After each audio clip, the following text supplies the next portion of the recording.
ಬೆಂಗಳೂರಿನ ರಸ್ತೆ ಗುಂಡಿಗಳ ಗೋಳು ಕೇಳೋರು ಯಾರು? 11 ತಿಂಗಳಲ್ಲಿ 10 ಬಾರಿ ರಸ್ತೆಯನ್ನ ಜೀಬೆಯಾಗಿದ್ದಾರೆ. ಬೆಂಗಳೂರಿನ ರಸ್ತೆ ಗುಂಡಿಗಳ ಗೋಳನ್ನ ಕೇಳೋರು ಯಾರು? 11 ತಿಂಗಳಲ್ಲಿ 10 ಬಾರಿ ರಸ್ತೆಯನ್ನ ಅಗೆದಿದ್ದಾರೆ ಅಧಿಕಾರಿಗಳು. ಈ ಏರಿಯಾದ ರಸ್ತೆಯಲ್ಲಿ ಪ್ರತಿದಿನವೂ ಕೂಡ ರಸ್ತೆ ಕಾಮಗಾರಿಯನ್ನ ಮಾಡ್ತಾ ಇದ್ದಾರಂತೆ. ಪ್ರತಿ 2 ರಿಂದ 3 ವಾರಗಳಿಗೊಮ್ಮೆ ರಸ್ತೆ ಅಗೆಯುವ ಕೆಲಸವನ್ನ ಮಾಡ್ತಾ ಇದ್ದಾರಂತೆ. ಇನ್ನು ಬಿಬಿಎಂಪಿ ಅಧ್ವಾನದ ವಿರುದ್ಧ ನಿವಾಸಿಗಳು ಆಕ್ರೋಶವನ್ನ ವ್ಯಕ್ತಪಡಿಸ್ತಾ ಇದ್ದಾರೆ.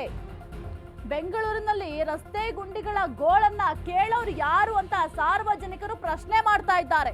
11 ತಿಂಗಳಲ್ಲಿ 10 ಬಾರಿ ರಸ್ತೆಯನ್ನ ಅಗೆದಿದ್ದಾರಂತೆ. ಈ ಏರಿಯಾದ ರಸ್ತೆಯಲ್ಲಿ ಪ್ರತಿದಿನವೂ ಕೂಡ ರಸ್ತೆ ಅಗಿತಾ ಇದ್ದಾರೆ, ರಸ್ತೆ ಕಾಮಗಾರಿಯನ್ನ ಮಾಡ್ತಾ ಇದ್ದಾರೆ ಅಂತ ಸಾರ್ವಜನಿಕರು ಆರೋಪವನ್ನ ಮಾಡಿದ್ದಾರೆ.